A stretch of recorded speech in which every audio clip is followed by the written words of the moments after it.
Hey, this is your host, Rick Houston. Before we get down to business in this week's episode, how about hitting those subscribe, like, and notification buttons? With all that out of the way, let's get on with the show. But Kyle, we had a really good, because back then you drove everywhere, right? I mean, we drove everywhere. We decided. So we went for the last time we went to College Station, Texas, right? I mean, it's hot. Anyway, so we decided we was going to take, because we was going on to Riverside, I think it was. And so we decided, okay, we're going to take the Riverside cars, or we're going to take the Texas cars, and they took the Riverside cars in the King's hauler. So we got a truck and trailer from Cliff Stewart over there. It was a furniture truck, right? Old International. Kyle said, "Have you ever drove one?" I said, "Nah." I said, "We can figure it out." So we left the shop and went down 220 to Asheboro, right? He drove down, I drove back. We're good. We drove, I think, to College Station, Texas. What a disaster that was. But we did it. Anyway, so while we were down there, it was so hot they canceled practice, and I don't know if you remember Slick Johnson, not the driver, but the other, they had a barbecue, and I think Gasway or Beatty, they just called it. It's just too hot. It's miserable. So we started drinking Lone Star beer, right? Kyle says, "Man, we got to have some of this." So Jimmy Martin, he worked for the King for years, right? And he lined it up where a package store around there, they sold us 100 cases of Lone Star beer, long necks, right?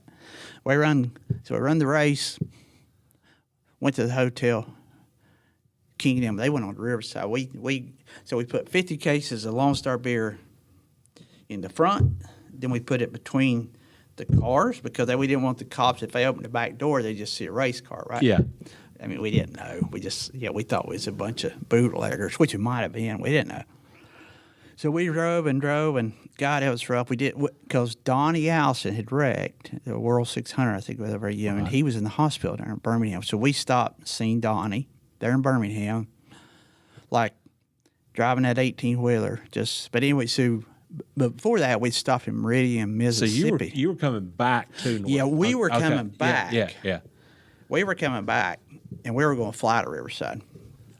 So we got to Meridian, Mississippi, Unocal 76 truck stop there. I think it was parked out. Now, here we was. We hadn't slept in about 2 days. And, hey, let's check make sure the car's okay. We opened the back door and beer run out. The car had come loose. Oh, crap. What are we going to do now? So we figured out how to tie the car down. I mean, it was terrible. But we didn't care. Hell, we was going down the road drinking beer. I mean, we didn't care. Anyway, so, yeah. All I can see is Smoking the Bandit. Yeah, that's about it. Yeah, seriously, it was. So we made it to Law Cross, and Mrs. Patty Elizabeth, she was so against alcohol, right? Because, I mean, we couldn't even run a bush sticker on the car. So what are we going to do with this beer? How are we going to load it? Kyle said, "I'm going to go up there and occupy Lee Elizabeth. You get the tow motor." I said, "Seriously?" "Yeah, and put it down there in the Chrysler building." I said, "Now, I got to come around the building. It's the only way." He said, "Well, I'll get them on the other end of the house." I said, "Okay, whatever." I said, "We probably should have thought this out more." So, what fun would that have been? Oh, yeah, exactly. So we got the cars unloaded. I said, the worst thing is that, because Lee, sometimes he just come out there and check, right? "Hey, how's it going?" The whole deal. It's like, I said, "You better be prepared that if Lee Boy walks out there, you're going to have to do him about face, because this truck smells like beer," right? I mean, it's like, okay. So we had the loading ramp. And so. Had all the beer? No. We saved about half of it. So it's like we got the King's car off, and I got the tow motor, went up there, grabbed the first pallet. The whole time I was backing out, I just knew that I was going to turn around, and there was Lee Boy. "How's it going, partner?" With that pipe.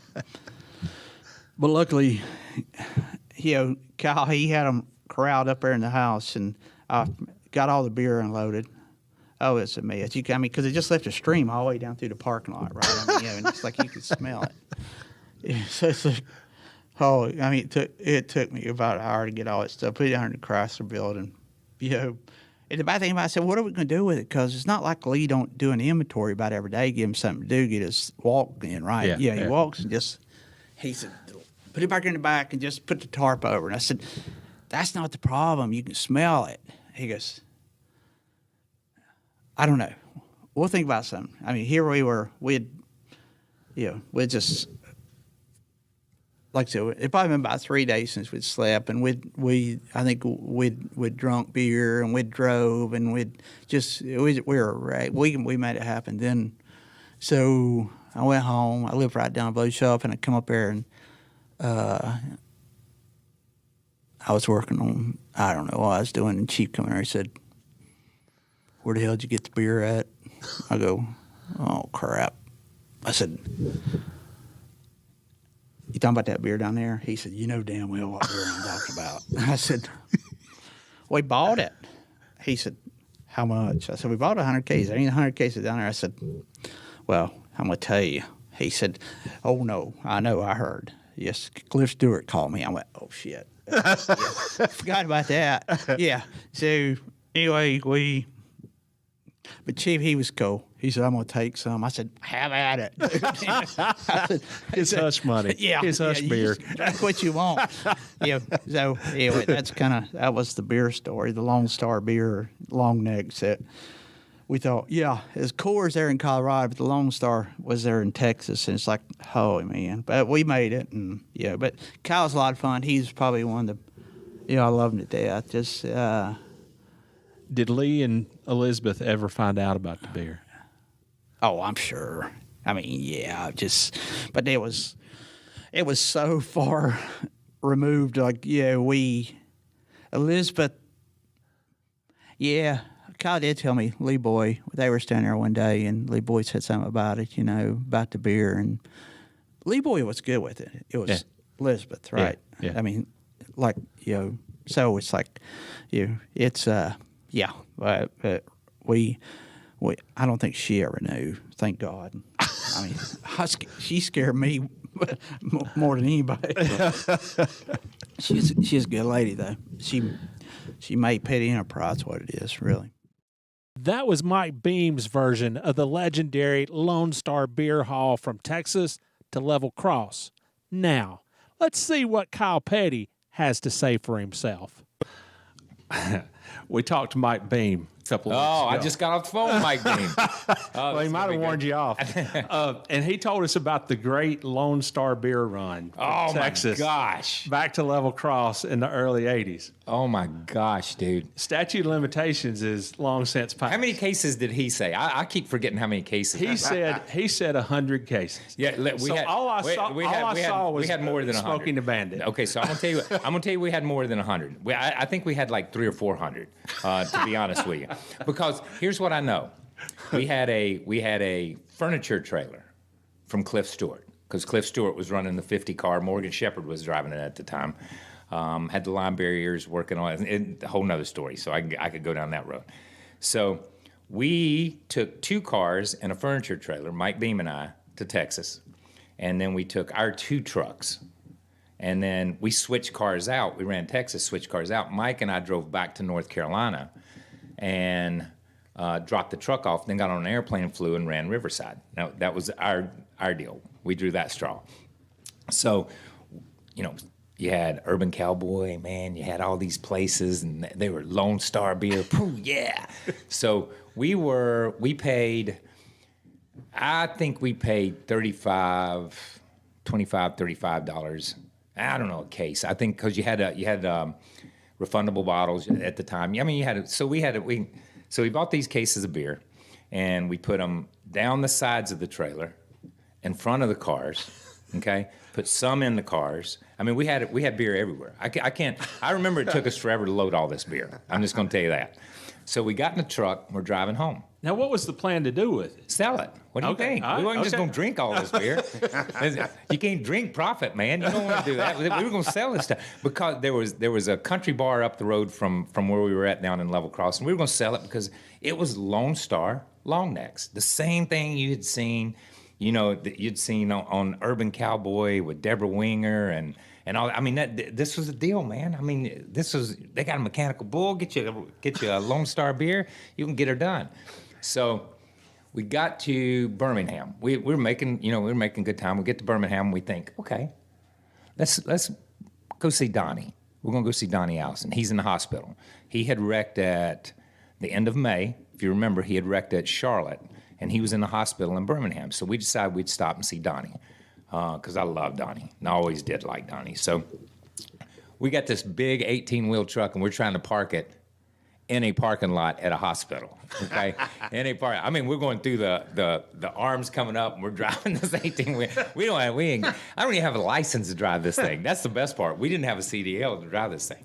So we stop, and we're on a little bit of a hill, and we walk around, and there's beer running out of the back of the truck, okay? So we open the back doors of the truck, and the back car has broken loose, and it's just jammed. It's boom, boom, boom. Now, the only thing that saved the front car and the back car, where we had so many cases of beer packed between them, that it couldn't go but like this. Yeah. Because there was beer cases behind them too, and it had just crushed the beer. You know what I mean? There was beer on the ceiling. There was beer on the car. It looked like celebrate, but it was just hanging from the ceiling. You know how like stalactites and stalagmites. It's just hanging everywhere. So we tied the car back down. And went in to see Donnie. We smelled like beer when we walked in because we had the car tied up. So we tied the car back down and went in to see Donnie and then drove home. And I think we lost. I think in the transaction we lost about 60 or 70 cases of beer. I don't know. This story just keeps changing in my mind, but we lost a bunch of beer. That's the best kind of story. But we got home and we still made off of what we hauled. We still made $600-700, which was good for us. I mean, it wasn't like we were going to make $10,000. It wasn't that kind of Smokey and the Bandit run. I mean, it was a few hundred cases of beer that you were going to double your profit on, and that was going to be about it. So it was good, man. That was crazy. I was 80. That had to be what, 81? 81. I was driving a Buick. 81. Yeah. I was just turned 21 years old. Just turned 21 years old and bringing beer back from Texas. Well, the best part of the story, though, to me was he said that once you got back to Level Cross, you then had to hide it from Miss Elizabeth. Yeah, we had to hide it in the back building. We had to hide it in the back building. And the best part is we had to hide it in the back building before we could get on an airplane and leave. We couldn't just leave it in the car. I mean, we couldn't just leave it in the truck. You know what I mean? So we hid it in the very, very back building where the tires were, if I remember correct.